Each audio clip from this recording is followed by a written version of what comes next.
हम अक्सर रेलवे के द्वारा अपनी यात्राएं संपन्न करते हैं और ट्रेन में यात्रा करने के दौरान बहुत सारे खट्टे मीठे अनुभव हमारे साथ होते हैं। जब हम रेल में यात्री के तौर पर सफर कर रहे होते हैं तब हमारे मन में कई सवाल उठते हैं कि काश इस ट्रेन में ये सुविधा होती, काश ये पुल यहाँ बन जाता, या कुछ ऐसी और प्लानिंग्स हमारे अपने दिमाग में चलती रहती है। उत्तर पश्चिम रेलवे किस तरह से काम कर रहा है, यात्रियों के हित के लिए लगातार वो कोशिशें कर रहा है और कई सारे प्रोजेक्ट्स भविष्य में कारगर साबित होंगे।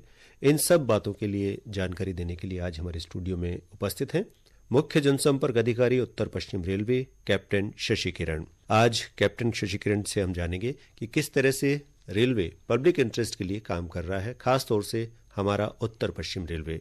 कैप्टन शशि किरण, नमस्कार, स्वागत है आपका। नमस्कार जी। मैं बहुत सारी बातें आज हम रेलवे की उन प्लानिंग्स के बारे में आपसे करना चाहेंगे जो पब्लिक इंटरेस्ट के लिए भारत सरकार ने, रेलवे ने बहुत अच्छे तरीके से चला रखी है। रेलवे एक बड़े बदलाव के दौर से गुजर रहा है और इस बदलाव में बहुत सारी अच्छी चीज़ें यात्रियों के हित के लिए निकल कर आ रही हैं। बहुत सारी ऐसी प्लानिंग्स हैं, कुछ ऐसी आधारभूत परियोजनाएं हैं जिन पर काम चल रहा है। उत्तर पश्चिम रेलवे में चल रही ऐसी कौन कौन सी परियोजनाएं हैं जो भविष्य में यात्रियों के लिए बहुत लाभदायक सिद्ध होने वाली है? उत्तर पश्चिम रेलवे पर जैसे आपने कहा कि आधारभूत ढांचे को मजबूत करने के लिए बहुत सारे कार्य किए जा रहे हैं और हमारे महाप्रबंधक श्री विजय शर्मा जी के नेतृत्व में इन सारी परियोजनाओं को द्रुत गति से कराने के उपाय किए जा रहे हैं। अगर मैं पिछले वर्ष की बात करूं तो वर्ष 2021-22 में 265 किलोमीटर आधारभूत संरचनाओं पर कार्य किया गया, जिसमें कि नई लाइन का कार्य, दोहरीकरण के कार्य या अमान परिवर्तन के कार्य हुए हैं। और ना ये सिर्फ सर्वाधिक रहा पूरे भारतीय रेल में, इसके अलावा उत्तर पश्चिम रेलवे के 10 सालों के इतिहास में भी ये सर्वाधिक रहा।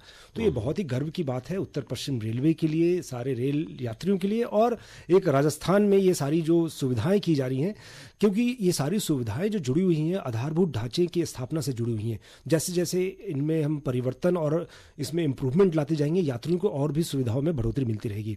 इसी तरह से एक विद्युतीकरण का भी जो कार्य है वो भी हमारे यहाँ काफी द्रुत गति से चल रहा है। हमारा लक्ष्य है कि दिसंबर 2023 तक पूरा उत्तर पश्चिम रेलवे को हम विद्युतीकरण कर देंगे। और पिछले वर्ष जो है हमने लगभग 700 किलोमीटर का विद्युतीकरण का कार्य किया, जो कि पूरे भारतीय रेल में सेकंड नंबर पे रहा। तो ये सारे जो मूलभूत संरचनाओं और उनकी दृढ़ता पे जो काम किया जा रहा है, ये एक हमारा विजन है कि इससे यात्री सुविधाएं बढ़े और जो आधारभूत ढांचा है वो हमारा मजबूत हो। इस साल भी हमारा लक्ष्य है, जैसे दौसा गंगापुर सिटी का कार्य है या फुलेरा से डेगाना के बीच में डबलिंग का जो कार्य है, इन सब कार्य को हम पूर्ण करेंगे और इनसे और भी सुविधाओं में निरंतर बढ़ोतरी होगी। हम देखते हैं कि रेलवे लगातार कुछ नए रेल मार्ग विकसित करने की तरफ ध्यान देता है ताकि कुछ महत्वपूर्ण स्थानों को, चाहे वो टूरिस्ट प्लेसेस हों, चाहे वो धार्मिक पर्यटन स्थल के रूप में अपनी पहचान रखने वाले स्थान हो। अभी हाल ही में रेलवे बोर्ड द्वारा तरंगा हिल आबू रोड एक नई रेल लाइन स्वीकृत की गई है। इसके बारे में बताएं, ये क्या है और इसकी प्लानिंग से क्या फायदा होगा? जी, अभी केंद्र सरकार ने पिछले माह ही ये तरंगा हिल आबू रोड वाया अंबाजी नई लाइन की स्वीकृति प्रदान की है। ये राजस्थान और गुजरात के क्षेत्रवासियों के लिए एक नई सौगात है। इससे न सिर्फ इन दोनों क्षेत्र में कनेक्टिविटी मिलेगी बल्कि रोजगार के नए अवसर भी प्राप्त होंगे। ये जो पूरा लाइन जो कि सैंक्शन किया गया है, 117 किलोमीटर का ये सेक्शन होगा और लगभग 2800 करोड़ से इसको 4 साल में पूर्ण किया जाएगा। इस पूरी परियोजना में टोटल 15 स्टेशन होंगे जो कि राजस्थान और गुजरात में होंगे और इस पे जो भूमि अधिग्रहण का कार्य है ये अभी वर्तमान में राज्य सरकार से किया जा रहा है। तो एक ऐसी परियोजना है जिससे कि ना सिर्फ धार्मिक क्षेत्र जैसे कि अंबा रोड, माउंट आबू और तारंगा हिल, इन शक्तिपीठों के जुड़ाव होगा, बल्कि जो उन क्षेत्रवासियों को एक नई सौगात भी मिलेगी। जी हाँ, अभी हमने बहुत सारे ऐसे प्लान देखे हैं रेलवे के जिसमें कुछ नई प्रकार की ट्रेनें जिनकी स्पीड भी बहुत तेज़ है और कुछ नई सुविधाओं से लैस है। ऐसे ही हम एक नाम सुनते हैं, वंदे भारत ट्रेन। वंदे भारत ट्रेन अपने उत्तर पश्चिम रेलवे में किस तरह से काम करेगी और इसका संचालन कब तक शुरू होने की संभावना है? जी, वंदे भारत ट्रेन जो है सेमी हाई स्पीड ट्रेन है और इस ट्रेन की खासियत है कि ये भारत में ही स्वदेशी तकनीक से विकसित किया गया है। तो ये अभी ऑलरेडी 2 रेक चल रही हैं भारतीय रेल में और उत्तर पश्चिम रेलवे को 5 ऐसी ट्रेन का अलॉटमेंट मिला है, जो कि हमारा अनुमान है कि अगले साल ये हमारे को प्राप्त भी हो जाएगी। और ये जो वंदे भारत की जो ट्रेन होगी वो हमारे 5 जगह पे, जयपुर, मदार जो कि अजमेर के पास है, उदयपुर और गंगानगर में मेंटेन की जाएंगी। तो इन जगहों पर मेंटेन करने के लिए जो रख रखाव और मूलभूत सुविधाओं में जो परिवर्तन लाने हैं उनका कार्य भी स्वीकृत कराया जा रहा है। और इसके अलावा जयपुर के पास, जैसा कि आप महसूस करते होंगे कि जयपुर पर अब बहुत ज़्यादा यात्री भार दबाव बढ़ रहा है, ट्रेनों की आवाजाही बढ़ रही है, नए ट्रेन का समावेश हो रहा है। तो जयपुर के पास ही खातीपुरा में एक हम इंटीग्रेटेड कोचिंग टर्मिनल जो कि रखरखाव के लिए हम बना रहे हैं, जिनमें हम गाड़ियों के रखरखाव करेंगे, उसमें भी वंदे भारत या ट्रेन सेट जो एक नई तकनीक है उनका भी हम रखरखाव करेंगे। तो ये सारी तैयारियां चल रही हैं ताकि ये आधुनिकीकरण की तरफ हम बढ़ें, रखरखाव में भी और यात्री सुविधा में बढ़ोतरी की जा सके। अभी आपने बताया था कि विद्युतीकरण का कार्य उत्तर पश्चिम रेलवे में बहुत ही तीव्र गति से चल रहा है, लेकिन अभी भी पूरी तरह से विद्युत गाड़ियां संभव नहीं हो पाई हैं। कब तक हम उम्मीद करें कि विद्युत गाड़ियां पूरे राजस्थान में संचालित हो सकेंगी? ये एक निरंतर सतत प्रक्रिया है और इसमें उत्तर पश्चिम रेलवे काफ़ी द्रुत गति से प्रगति कर रहा है। और अभी तक अगर मैं बात करूं, उत्तर पश्चिम रेलवे पर लगभग 2900 रूट किलोमीटर का विद्युतीकरण किया जा चुका है। तो ऑलमोस्ट आप समझें कि 60% जो हमारा उत्तर पश्चिम रेलवे है वो विद्युतीकरण से कवर हो गया है। और हमारा लक्ष्य है कि दिसंबर 2023 तक पूरा उत्तर पश्चिम रेलवे विद्युतीकरण कर दिया जाए। लास्ट ईयर जैसा मैंने बताया कि लगभग 700 किलोमीटर का किया गया, जो कि उत्तर पश्चिम रेलवे के इतिहास में भी सर्वाधिक रहा है। और हमारा लक्ष्य है कि इन विद्युतीकरण के फलस्वरूप जो विद्युत से संचालित गाड़ियां हैं विद्युत ट्रैक्शन से, वो भी जल्दी की जाए। वर्तमान में हम 78 जोड़ी रेल सेवाएं जो है विद्युत मार्ग से संचालित कर रहे हैं। अगले महीने और कुछ माह में जो पेंडिंग काम जो हमारे लास्ट स्टेज पे हैं वो सारे भी कंप्लीट हो जाएंगे। तो आप देखेंगे कि अगले 3-4 महीने में ही और भी बहुत सारी गाड़ियों का संचालन विद्युतीकरण से हो जाएगा। तो जैसा कि आप सबको विदित भी होगा कि विद्युतीकरण से जो गाड़ियां चलती हैं वो ना सिर्फ पर्यावरण के लिए अनुकूल है, क्योंकि ये एनवायरमेंट फ्रेंडली तो होती हैं, इसके अलावा ये किफ़ायती मोड ऑफ ट्रैक्शन भी है। तो ये इससे खर्चे में भी कमी होगी और यात्रियों को एक नई सुविधा का भी एहसास होगा। जी हाँ श्रोताओं, इस समय हमारे साथ हैं मुख्य जनसंपर्क अधिकारी उत्तर पश्चिम रेलवे कैप्टन शशि किरण, और आप हमें बता रहे हैं कि रेलवे की कौन कौन सी परियोजनाएं हैं जो हमारे अपने हित के लिए हैं, एक आम रेल यात्री को उससे फायदा क्या होने वाला है। कैप्टन शशि किरण, हम अक्सर देखते हैं कि जब पैसेंजर ट्रेन में होता है तब उसको बहुत सारी असुविधाओं का सामना करना पड़ता है। कभी टॉयलेट में पानी नहीं होता, या कभी उसकी बर्थ पे कोई और आके बैठ जाता है या अपना हक जमाने लगता है, या साफ़ सफाई की व्यवस्था उसकी पूरी तरह से नहीं हो पाती, या फिर उसका सीट नंबर कुछ चेंज हो जाता है जी। और भी इसी तरह के तमाम तरह की जो समस्याएं यात्रियों के सामने आती हैं, उसके लिए रेलवे ने क्या क्या उपाय कर रखे हैं? किस तरह से रेलवे को अपनी कंप्लेंट एक सामान्य यात्री कर सकता है? आपने बहुत ही पर्टिनेंट सवाल पूछा, क्योंकि यात्री जब ट्रैवल करते हैं, स्टेशन पर जब आते हैं और ट्रेन में जब ट्रैवल करते हैं, तो स्वाभाविक है कि उनको कुछ अपनी शिकायत होती है या कुछ असुविधा का महसूस होता है। इसलिए हमने रेलवे में इन सब समस्याओं के त्वरित समाधान के लिए रेल मदद नाम का एक ऐप और वेब पोर्टल डेवलप कर रखा है। कोई भी यात्री इस रेल मदद ऐप के माध्यम से या वेब पोर्टल के माध्यम से अपनी शिकायत दर्ज कर सकता है, और उत्तर पश्चिम रेलवे पर हम सुनिश्चित करते हैं कि within half an hour इन सारी समस्याओं का निस्तारण कर दिया जाए। या तो वो ट्रेन से संबंधित हो, स्टेशन से संबंधित हो, साफ सफाई संबंधित हो, लिनन संबंधित हो, कोई भी जो यात्री सुविधाओं से संबंधित है उन पे हम त्वरित कार्रवाई करते हैं और उस पे हम तुरंत एक्शन लेकर संबंधित विभाग जो है इस पे तुरंत एक्शन लेता है। इसके अलावा हम सोशल मीडिया पर भी काफ़ी एक्टिव है। ट्विटर पे हमारा ऐसा प्लेटफॉर्म है जो कि हम सालों से इसमें रन कर रहे हैं, और इस पे भी जैसे ही कोई ट्विटर पे कंप्लेन आती है इमीडिएटली जो है हम फॉरवर्ड करके उसको फॉलोअप करते हैं और यात्री को उस समस्या का निवारण करते हैं।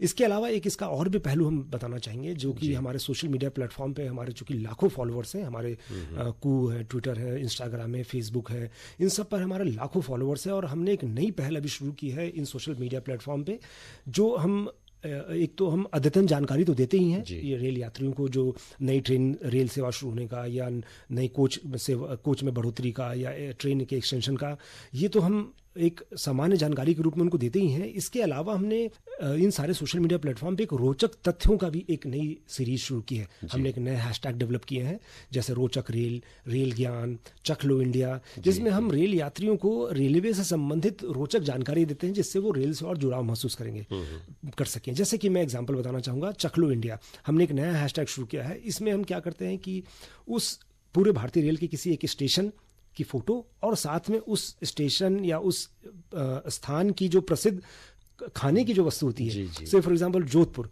तो आपको पता है जोधपुर के कचौड़ी जो है बहुत ही मिर्ची बड़ा फेमस है।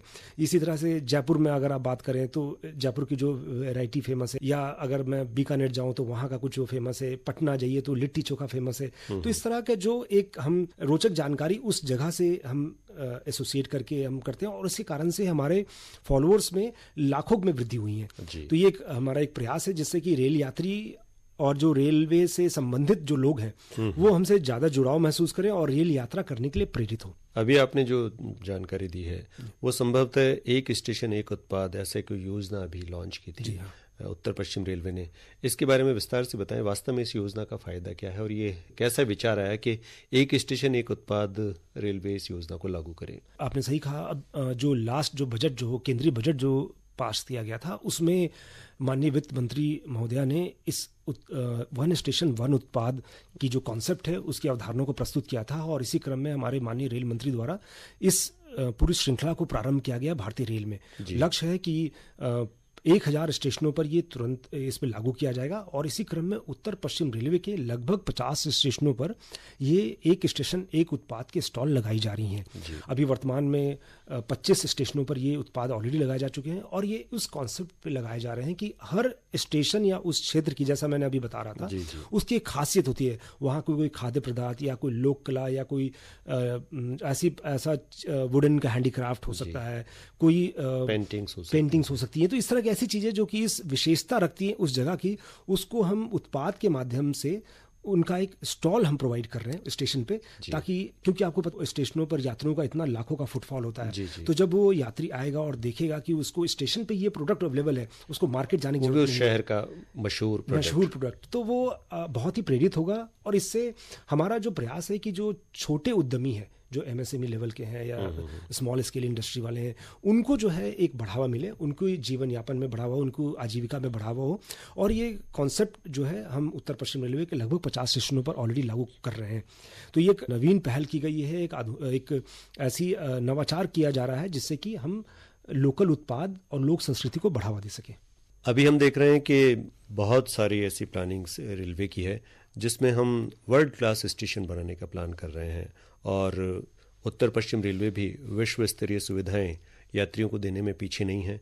तो ऐसे कौन कौन से स्टेशन उत्तर पश्चिम रेलवे मंडल के तहत आते हैं? ऐसे कौन कौन से स्टेशन आपने चूज किए हैं जहां पर हम विश्व स्तरीय सुविधाएं देने का प्रयास कर रहे हैं? स्टेशनों का पुनर्विकास रेलवे का एक मिशन एरिया हो गया है, और स्टेशनों पर विश्व स्तरीय सुविधाएं प्रदान करने के क्रम में भारतीय रेल के काफ़ी सारे स्टेशनों का चयन किया गया है, और उत्तर पश्चिम रेलवे पर 9 स्टेशन जो है उनका चयन किया गया है, और इन पे काफ़ी तेजी से कार्य चल रहा है। उत्तर पश्चिम रेलवे के जो 9 स्टेशन है, जैसे कि जयपुर, गांधीनगर जयपुर, अजमेर, उदयपुर सिटी, आबू रोड, जोधपुर, जैसलमेर, पाली मारवाड़ और बीकानेर स्टेशन, इन 9 स्टेशनों का पुनर्विकास का प्लान कर लिया गया है। और बहुत ही हर्ष का विषय है कि गांधीनगर जयपुर और उदयपुर सिटी के टेंडर भी अवार्ड कर दिए गए हैं। तो ये पूरी एक नई परिकल्पना की जा रही है जिसमें कि एयरपोर्ट तर्ज पे इनको विकसित किया जाएगा, जैसे कि सेपरेट एंट्री एग्जिट होंगे, मल्टीप्लेक्स इनमें होंगे, शॉपिंग कॉम्प्लेक्सेस होंगी, इसके अलावा जो ग्रीन बिल्डिंग पे ये पूरी संचालित होंगी, जिससे कि जो एनर्जी का जो कंजम्पशन है वो बहुत ही कम हो, लिफ्ट होंगे, एस्केलेटर होंगे, एग्जीक्यूटिव लाउंज होंगी। तो ऐसी सारी जो नवीनतम आधुनिक सुविधाएं हैं वो सारी इन रीडेवलप्ड स्टेशन पर विकसित की जाएगी, ताकि यात्रियों को एक नया अनुभव और एक नवीन एहसास हो। परिकल्पना के तहत इन स्टेशनों का डेवलपमेंट किया जा रहा है, और अभी जैसे मैंने बताया गांधीनगर और उदयपुर का टेंडर अवार्ड हो गया है, और लगभग 2.5 से 3 सालों में हमारा लक्ष्य है कि पूरा डेवलप कर लिया जाए। बाकी भी जो स्टेशन है उनके भी टेंडर फाइनल हो रहे हैं या कंसल्टेंसी टेंडर अवार्ड किए जा रहे हैं। तो ये सारी प्रक्रिया बहुत ही द्रुत गति से चलाई जा रही है, ताकि हम स्टेशनों को एक नया मूलभूत परिवर्तन करके एक नया एहसास दे सकें। हमारे माननीय प्रधानमंत्री जी ने युवाओं का आह्वान किया है कि वो नए स्टार्टअप लाएं, कुछ नए आइडियाज़ लाएं। रेलवे में जो स्टार्टअप पॉलिसी है उसका क्या प्लान है, किस तरह से उसका फ़ायदा रेलवे ले रहा है, और स्टार्टअप से जो फ़ायदा आम यात्रियों को होगा उसका किस तरह से आप डिफाइन करेंगे? ये बहुत ही एक नवीनतम प्रयास किया गया है भारतीय रेल पर स्टार्टअप पॉलिसी के बारे में। एक पोर्टल डेवलप किया गया है जो कि इनोवेशन पोर्टल है, जो कि अभी माननीय रेल मंत्री जी द्वारा ही लॉन्च किया गया था कुछ माह पहले, और इसका जो उद्देश्य है वो है कि भारतीय रेल पर हमें भी पता है और हमारे रेलवे से जो संबंधित लोग हैं उनको पता है, जो जुड़ाव रखते हैं, कि कुछ समस्याएं ऐसी हैं जो कि तकनीकी समस्याएं हैं जो कि भारतीय रेल पर काफ़ी समय से चली आ रही हैं। इस पोर्टल के माध्यम से हम आम जनता या जो इनोवेटर्स हैं या कोई एमएसएमई है या कोई इंडिविजुअल है, कोई भी उद्यमी है, कोई भी व्यक्तिगत रूप से भी अगर कोई उन समस्याओं पे कार्य करना चाहते हैं, जैसे कि एग्जांपल मैं बता सकता हूँ, ट्रैक से रिलेटेड जो हमारी समस्याएं हैं कुछ जो कि काफ़ी सालों से चली आ रही हैं, कैपेसिटी बिल्डिंग के हमारी कुछ समस्याएं हैं जो चल रही हैं, तो इन सब समस्याओं का हमने एक वर्गीकरण किया है और इस जो इनोवेशन पोर्टल पर इसमें हमने डाला है। और हमने सबसे आग्रह कर रहे हैं, कोई भी इंडिविजुअल इनोवेटर हो या कोई ग्रुप हो या कोई ऐसा जो कि इंटरेस्ट है जिनका रेलवे में, वो अपने सुझाव दें और उन सुझावों पर हम एक कमेटी के द्वारा इस पे जांच करा करके और उनको हम वित्तीय सहायता भी प्रदान करेंगे। से फॉर एग्जांपल कोई एक अपना सॉल्यूशन लेकर आता है और कहता है कि इसमें हमें इतने करोड़ रुपए खर्च होंगे, तो उसमें हम अगर वो प्रोजेक्ट अप्रूव हो जाता है, सॉल्यूशन हमें जज जाता है कमेटी को, तो हम 50% तक की वित्तीय सहायता भी प्रदान करेंगे। तो एक नया फील्ड जो है, एक नया क्षेत्र जो है खोला गया है बाहरी लोगों के लिए कि आइए आप अपने सुझाव दीजिए और भारतीय रेल को बेहतर करने के हमें बताएं ताकि हम इसे और बेहतर कर सकें। यानी स्टार्टअप पॉलिसी से लोग रोजगार से भी जुड़ सकते हैं रेलवे के माध्यम से। हाँ, यस, इससे रोजगार के भी नए अवसर प्राप्त होंगे। और इसमें एक और खास बात होगी कि जो इंटेलेक्चुअल प्रॉपर्टी ऑफ राइट है, जो बौद्धिक संपदा का अधिकार जो है, वो भी उस इंडिविजुअल इनोवेटर या जो यूनिवर्सिटी या एमएसएमई जो है उनके पास ही रहेगी।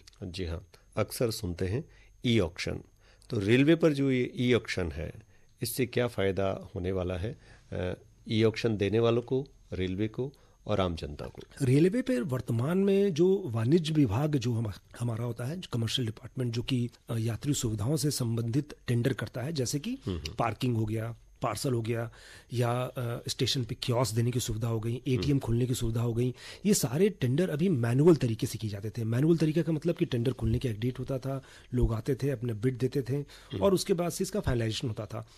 इसमें दो समस्याएं थी, एक तो टाइम बहुत ज़्यादा लगता था इसमें मैनुअल प्रोसेस होने के कारण से, उसके अलावा पारदर्शिता भी बहुत मेंटेन होना मुश्किल होती थी। इसी क्रम में एक नया पहल लेते हुए पूरे भारतीय रेल में एक पहल की गई है, ये ई ऑक्शन पोर्टल शुरू किया गया है, जिससे ये जो हमारे ठेके हैं, जैसा मैंने बताया, इन ठेकों को ऑनलाइन कर दिया गया है। कोई भी कहीं से भी पूरे देश से कहीं भी इसमें बोली लगा सकता है अपनी, और उसकी एक टाइम लिमिट है, उसमें उसके अनुसार से वो इमिडिएटली आपको प्रोसेस भी हो जाता है। ट्रांसपेरेंसी की पूरी इसमें संभावना है, ट्रांसपेरेंसी पूरी रहेगी, मेंटेन रहेगी, और इसके अलावा गोपनीयता भी मेंटेन रहती है। तो ये सब चीज़ें बहुत ही अच्छी शुरू की गई है ताकि जो है डिजिटल माध्यम से, जो हमारे प्रधानमंत्री मोदी जी का भी डिजिटल इंडिया का जो मिशन है, उसको बढ़ावा देते हुए ये कार्य किए जा रहे हैं ताकि पारदर्शिता भी बढ़े और ठेकों के देने में जो है समय है वो भी कम लगे। बीते कुछ सालों में हमने देखा है कि रेलवे स्टेशनों पर सफाई व्यवस्था में काफ़ी सुधार हुआ है, लेकिन अभी भी यदा कदा कुछ ऐसी शिकायतें आती हैं कि प्रॉपर तरीके से सफाई किसी विशेष समय क्षेत्र में नहीं होती। और मैं खासतौर से चलती हुई रेलगाड़ियों में सफाई व्यवस्था के बारे में, जो ट्रेन चल रही है उसमें प्रॉपर सफाई की व्यवस्था पूरी तरह से हो नहीं पाती और यात्री असंतुष्ट रहता है, सोचता है कि इससे अच्छा तो मैं अपने खुद के व्हीकल से ही आ जाता। तो ट्रेनों में सफाई व्यवस्था के बारे में उत्तर पश्चिम रेलवे क्या प्रयास कर रहा है? क्लीननेस और सफाई व्यवस्था भारतीय रेल का और उत्तर पश्चिम रेलवे का एक मिशन एरिया है और ऐसा सब्जेक्ट है जिस पे हम बहुत ही गहन रूप से मॉनिटरिंग भी करते हैं। उत्तर पश्चिम रेलवे की अगर मैं बात करूं तो हमारे लगभग 10 जो बड़े स्टेशन हैं वहाँ पे हम यंत्रीकृत जो मशीन्स होती हैं उनसे सफाई कराते हैं। और ये गर्व का विषय है कि 2 साल लगातार 2019 और 2020 में 2 साल लगातार उत्तर पश्चिम रेलवे पूरे भारतीय रेल में नंबर 1 पे क्लीननेस की रैंकिंग जो होती है, एक थर्ड पार्टी रैंकिंग होती है, उसमें नंबर 1 पे था। जयपुर स्टेशन, जोधपुर स्टेशन 2 साल नंबर 1 पे थे और इसके अलावा टॉप 10 में भी काफ़ी स्टेशन थे। तो एक हालांकि सफाई व्यवस्था जो है एक सतत प्रक्रिया है ना। और हम ये भी उम्मीद, यात्रियों से भी हमारी उम्मीद रहती है कि स्टेशन परिसर या जो ट्रेन में जब वो ट्रैवल कर रहे हैं तो अनावश्यक रूप से कचरा ना फैलाएं और कचरा पात्र में ही कचरा डालें। बट इसके अलावा भी हमारा प्रयास रहता है कि लगातार ड्राइव चलान करके और स्टेशनों पर मशीनीकृत, यंत्रीकृत के माध्यम से हम उनको ऐसी सुविधा प्रदान करते रहें जिससे शिकायतें कम हों। इसके अलावा कोच मित्र ऐप हम देते हैं जिसमें कि कोई भी क्लीननेस से अगर रिलेटेड समस्या है तो इमीडिएटली उसको अटेंड किया जा सके। अभी सफाई में जैसा मैंने बताया कि ड्राइव हम चलाते रहते हैं, तो अभी जो 2 अक्टूबर को स्वच्छता दिवस जब मनाया जाता है महात्मा गांधी जी के एनिवर्सरी पे, जन्मदिवस पे, तो हम एक पखवाड़ा शुरू कर रहे हैं 15 सितंबर से। 15 सितंबर से 2 अक्टूबर तक एक स्वच्छता पखवाड़ा चलाया जाएगा, जिसमें कि जनसाधारण को भी हम स्वच्छता से जोड़ने का प्रयास करेंगे, क्योंकि एक जैसा मैंने बताया कि बहुत ज़रूरी है कि रेल यात्री भी समझे इस जिम्मेदारी को कि जब वो स्टेशन पे आ रहे हैं और ट्रेन में ट्रैवल कर रहे हैं तो अनावश्यक रूप से कचरा ना फैलाएं और रेल को सहयोग प्रदान करें। यानी रेलवे और यात्रियों का मिला जुला प्रयास है सफाई के लिए। अक्सर हम देखते हैं कि रेलवे दुर्घटनाओं के बारे में हम बहुत सुनते हैं, और हालांकि ये भी बहुत कम हुई है, लेकिन अभी भी यदा कदा ट्रेन पटरी से उतर गई, शंटिंग करते समय इंजन का पहिया पटरी से उतर गया, कुछ दुर्घटनाएं हमारे देखने में आती है। तो ऐसे में जो ध्येय वाक्य हैं रेलवे के, समय पालन, संरक्षा और सुरक्षा, तो विशेषकर संरक्षा और सुरक्षा क्या अभी भी रेलवे की प्रायोरिटी पर हैं ये दोनों वर्ड? यस, संरक्षा हमारा सर्वोच्च प्राथमिकता है और इसमें हम कोई कोताही नहीं बरतते हैं। अगर पंक्चुअलिटी थोड़ा सा अफेक्ट भी हो रही है तो भी हम संरक्षा को हम बढ़ावा देते हैं और हम इंश्योर करते हैं कि ये हमारा टॉप मोस्ट प्रायोरिटी आइटम रहे। तो हम लगातार इस पे ड्राइव भी चलाते रहते हैं, काउंसलिंग करते रहते हैं। जो हमारे सेफ्टी स्टाफ हैं, खास करके जो हमारे लोको पायलट हैं, रनिंग स्टाफ जिन्हें हम कहते हैं, ट्रेन मैनेजर हैं, जो पॉइंट्समैन है, गेटमैन है, जो कि हमारे ट्रेन के संचालन से डायरेक्टली जुड़े हुए हैं, इनके लिए हम सेफ्टी ड्राइव चलाते रहते हैं, काउंसलिंग चलाते रहते हैं, क्योंकि ये एक सतत प्रक्रिया है जो कि चलते रहनी चाहिए। किसी के दिमाग में कॉम्प्लेसेंसी ना बैठ जाए कि हाँ ठीक है ये तो रूटीन काम है, चलते रहना चाहिए। तो हम उनको लगातार उन नियमों के बारे में, संरक्षा से जुड़ी हुई जो नियमावली है वो हम उनको अद्यतन और अवगत कराते रहते हैं। तो ये हमारा एकदम एक मिशन एरिया है जो कि हम हमेशा निरीक्षण भी करते रहते हैं, औचक निरीक्षण करते हैं और हर लेवल पे निरीक्षण भी होते हैं ताकि जो है वो भी सतर्क रहें। और इन्हीं सबको बढ़ावा देने के लिए अभी रेलवे पे कवच नाम की एक स्वदेशी तकनीक भी विकसित की गई है जी। और उत्तर पश्चिम रेलवे के लगभग 1600 किलोमीटर पर ये कवच की जो टेक्नोलॉजी है ये स्वीकृत भी की जा चुकी है। हमारा ध्येय है कि इन सब कार्यों से संरक्षा में और वृद्धि होगी और हम यात्रियों को एक संरक्षापूर्ण यात्रा प्रदान कर सकेंगे। जी हाँ, हम अक्सर देखते हैं कि यात्री जब स्टेशन पे आता है तो उसे पता चलता है कि उसकी ट्रेन थोड़ी सी लेट हो रही है, और वो थोड़ी सी लेट 5-10 मिनट वाली कई बार आधे घंटे तक भी लेट हो जाती है। तो समय पालन भी एक महत्वपूर्ण मुद्दा है कि ट्रेन लेट ना हो और यात्री अपने गंतव्य पर आगे की यात्रा उसको कनेक्टिंग ट्रेन टाइम से मिले, या उसका वो किसी काम से जा रहा है तो वहाँ समय से पहुँच सके। समय पालन पर भी उत्तर पश्चिम रेलवे विशेष कार्य कर रहा है। जी हाँ, उत्तर पश्चिम रेलवे संपूर्ण भारतवर्ष में लगातार 3 साल से नंबर 1 पर कायम है और लगभग 98% समय पालनता के साथ, जो कि इसका मतलब आप कहें कि 100 गाड़ियों में से 98% गाड़ियां जो कि उत्तर पश्चिम रेलवे से गुजर रही है या यहाँ से स्टार्ट हो रही हैं वो सारी समय पे चलती हैं। तो एक बहुत ही प्राइड का विषय है कि पूरे राजस्थान जो हम कवर करते हैं, लगभग 80 से 85% राजस्थान जो है उत्तर पश्चिम रेलवे कवर करता है। इनमें हम गाड़ियों के संचालन को प्रायोरिटी दे करके हम इंश्योर करते हैं कि यात्रियों को सुनिश्चित समय पर गाड़ियों को स्टेशन पर पहुंचाएं और लगातार हम अग्रणी भी बने हुए हैं और हमारा प्रयास रहेगा कि इसको और हम मेंटेन भी कर पाएं और बेहतर कर पाएं। कैप्टन शशि किरण, डिजिटल होती है इस दुनिया में, हम एक शब्द रेलवे में सुनते हैं, hand held terminal. Hand held terminal क्या है और इससे यात्रियों को और टिकट निरीक्षक जो आपकी टीटीई है उनको क्या फ़ायदा, क्या सुविधा मिलने वाली है? जी हाँ, सही कहा आपने। डिजिटाइजेशन जो है रेलवे में भी लगातार किया जा रहा है और इसी क्रम में अभी हमने जो हमारे चल निरीक्षक होते हैं, जो ट्रेन टीटी जो इनको हम कहते हैं, उनको हमने ये हैंड हेल्ड टर्मिनल प्रोवाइड किए हैं।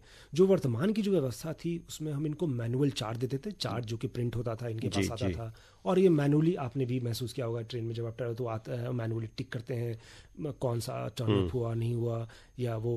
तो अब ये इन सारी व्यवस्था को हमने जो है डिजिटाइज करके वो पूरा चार्ट जो है डिजिटल चार्ट वो हैंड हेल्ड टर्मिनल में दे दिया गया है, जिससे कि यात्री जो टीटी है वो वहीं पे उसी डिजिटल हैंडहेल्ड टर्मिनल के माध्यम से ही टिक कर लेगा कि कौन सा यात्री ने बोर्ड किया है, किसने नहीं किया है, और ये ऑटोमेटिक जो है सर्वर पर अपडेट भी होता रहेगा। तो अगला जो टीटी है या अगला जो स्टेशन है जहाँ पे चार्टिंग बनेगा वहाँ पे ऑलरेडी जानकारी पहुँची रहेगी कि ये सीटें बर्थ खाली हैं या इनको अलॉट होनी है। तो एक बहुत ही नई क्रांति का शुरुआत की गई है जिसमें, और हमने लगभग अभी 500 हैंडल टर्मिनल प्रथम फेज में इन पूरे मंडलों में, चारों मंडलों में हमने टीटीज को दिए हैं ताकि वो इस पे सीख सकें और एक जो नई शुरुआत है, ताकि इसमें पारदर्शिता भी और बढ़ सके और एक्सपीडाइट किया जा सके डिजिटाइजेशन को।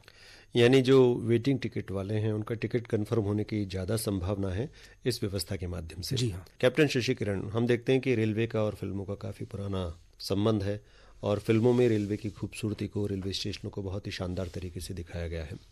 बहुत सारे ऐसे फिल्म प्रोड्यूसर हैं जो राजस्थान आकर शूटिंग करना चाहते हैं, क्योंकि राजस्थान एक लोकप्रिय पर्यटन स्थल के रूप में भी अपनी पहचान रखते हैं बहुत सारे स्थान राजस्थान के, और रेलवे उसमें एक महत्वपूर्ण रोल निभाता है। प्रोड्यूसर जो फिल्म शूटिंग रेलवे के माध्यम से करना चाहते हैं, रेलवे की सेवाएं लेना चाहते हैं, उनके लिए क्या सुविधाएं उत्तर पश्चिम रेलवे दे रहा है? हाँ, उत्तर पश्चिम रेलवे पर अभी फिल्मों की शूटिंग की मांग काफ़ी बढ़ी है जी। वर्तमान में काफ़ी सारे फिल्मों की शूटिंग जो है हमारे पास रिक्वेस्ट आती है और हम उसको जल्दी से प्रोसेस करते हैं ताकि उनको कोई डिले ना हो। और विगत वर्षों में बहुत सारी मूवी है, जैसे वीर, भाग मिल्खा भाग, चलो Delhi, 1.5 Ishqiya, gangs of Wasseypur, super 30 sambar में इसकी शूटिंग हुई थी। तो बहुत सारी मूवीज़ हैं जिनकी शूटिंग जो है उत्तर पश्चिम रेलवे के क्षेत्राधिकार में हुई है। एक बहुत ही मनोहर जगह है, बहुत सारे ऐसे दर्शनीय स्थल हैं जहाँ पे शूटिंग की काफ़ी सारी अपार संभावनाएं हैं। तो अभी जो प्रोड्यूसर्स हैं उनका रुझान भी राजस्थान में बढ़ा है, क्योंकि हमने अभी शूटिंग पॉलिसी जो थी उसमें भी एक सुधार किया है, जिससे कारण अब इनमें जो डिले होता था, टाइम का डिले, वो भी कम हो गया है। तो एक नया हमने सबसे, आपके माध्यम से भी मैं अपील करना चाहूँगा, जो भी प्रोड्यूसर्स हैं या जो फिल्म इंडस्ट्री से जुड़े हुए लोग हैं, कि आइए रेलवे के आसपास, रेलवे स्टेशन पर या रेलवे के क्षेत्राधिकार में आप आकर के शूटिंग करिए। बहुत ही मनोहर दृश्यों की एक श्रृंखला है। अगर आप मारवाड़ मावली खंड पे जाएं तो गोरम घाट की तरफ जाएं, या जैसलमेर की तरफ जाएं, आप जब रेगिस्तानों का जो क्षेत्र आता है, सांभर झील के पास का क्षेत्र, ऐसी बहुत सारी जगह हैं जहाँ पे शूटिंग की संभावना है। यस, तो बहुत ही एक अच्छा उनको दृश्य भी मिल सकता है। रेलवे में एक डिपार्टमेंट होता है भंडार विभाग, और इस भंडार विभाग में बहुत सारी खरीद और बेचान रेलवे के द्वारा लगातार प्रोसेस में किया जाता है। इसमें पारदर्शिता बनी रहे और ट्रांसपेरेंसी का लाभ रेलवे को भी मिले और आम व्यक्ति भी जान सके कि वास्तव में रेलवे कितनी पारदर्शिता के साथ काम कर रहा है। इसके लिए उत्तर पश्चिम रेलवे में क्या प्लानिंग्स है?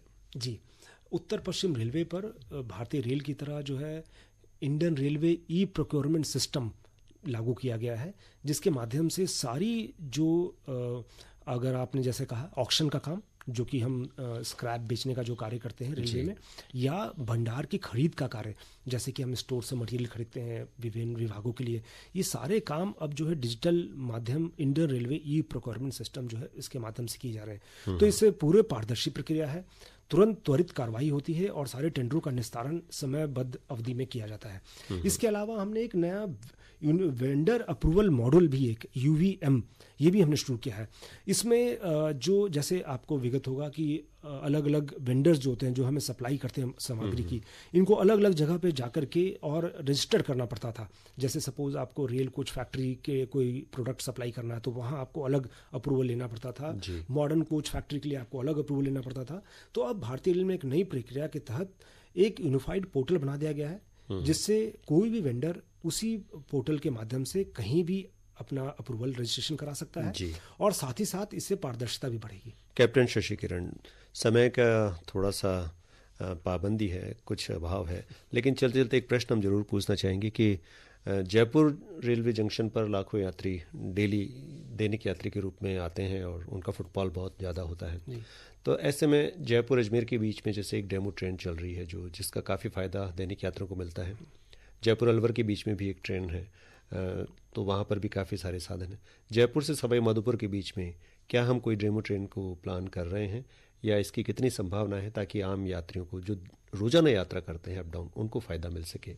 जी देखिए, डेमो का उत्पादन जो है अब बंद कर दिया गया है, क्योंकि जैसा मैंने बताया कि पूरे भारतीय रेल में विद्युतीकरण का लक्ष्य किया जा रहा है।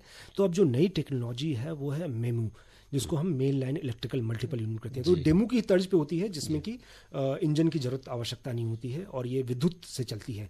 तो ये मेमू का प्लानिंग चल रहा है, मेमू के मेंटेनेंस डिपो का, और जो ऑलरेडी हमारा डेमो शेड जो है एक मेरता में है, वहाँ पे मेंटेनेंस और रखरखाव की चल रही है। और शीघ्र ही उत्तर पश्चिम रेलवे को मेमू रेक का भी आवंटन किया जाएगा, जिसके तहत जो आपने ये नए छोटे रूट रूट्स बताए, जी जयपुर सवाई माधोपुर हो गया, जयपुर अजमेर हो गया, जो 200-300 किलोमीटर के जो सेक्शन है, इन पे ये गाड़ियों का मेमू जो गाड़ियां हैं इनका आवागमन संचालित किया जाएगा। ये जैसा आपने बताया कि डेमू गाड़ियों से सुविधा भी होती है, एक तो पैसेंजर जो डेली ट्रैवल करते हैं उनके लिए बहुत ही फ्रेंडली है ये। उसके अलावा ये इनमें रिवर्सल की आवश्यकता नहीं होती चूंकि इंजन नहीं होता है, तो ये शीघ्र ही हमें प्राप्त होंगे और इन सेक्शनों पर इनका संचालन शुरू कर दिया जाएगा। चलते चलते दैनिक पास किस तरह से जारी किए जाएंगे, कौन कौन सी ट्रेनों में ये सुविधा है MST, ताकि यात्रियों को टिकट लेने का झंझट नहीं करना पड़े और वो पास के माध्यम से अपनी यात्रा सुगमता से कर सकें। रेलवे में उत्तर पश्चिम रेलवे में भी मासिक सीजन पास जो बोलते हैं MST की सुविधा जो है कोरोना काल में जो बंद की गई थी, अब काफ़ी सारे ट्रेनों में, अभी नए कुछ और ट्रेनों में हमने ये सुविधा प्रारंभ की है। तो हर खंड पर हमने ये सुनिश्चित किया है कि जो यात्री जो कि डेली ट्रैवल करते हैं उनके लिए कोई ना कोई ट्रेन उपलब्ध हो, उनके ऑफिस टाइमिंग के हिसाब से या डेली आवागमन के हिसाब से। वो हमने काफ़ी सारी गाड़ियों में MST की सुविधा प्रारंभ कर दी है और इससे हमारा उम्मीद है कि लोग यात्रा के लिए और प्रेरित होंगे और भी गाड़ियों में आवश्यकता अनुसार इसको हम रिव्यू करके और बढ़ाने की संभावना पर विचार करेंगे। तो बहुत सारे ऐसे प्लानिंग्स के बारे में आज हमने जाना जो उत्तर पश्चिम रेलवे यात्रियों के हित के लिए भविष्य में प्लान कर रहा है। बहुत सारे ऐसे प्रोजेक्ट चल रहे हैं जो जल्द ही पूरे होंगे और जिनका लाभ आम यात्रियों को मिलेगा। आज इस कार्यक्रम में इन सब विषयों पर जानकारी देने के लिए हमारे स्टूडियो में उपस्थित थे मुख्य जनसंपर्क अधिकारी उत्तर पश्चिम रेलवे कैप्टन शशि किरण। कैप्टन शशि किरण, आकाशवाणी के स्टूडियो में आने का आपका बहुत बहुत धन्यवाद। धन्यवाद, मुझे बहुत ही अच्छा लगा आकर के। आपको श्रोताओं को भी बहुत बहुत धन्यवाद।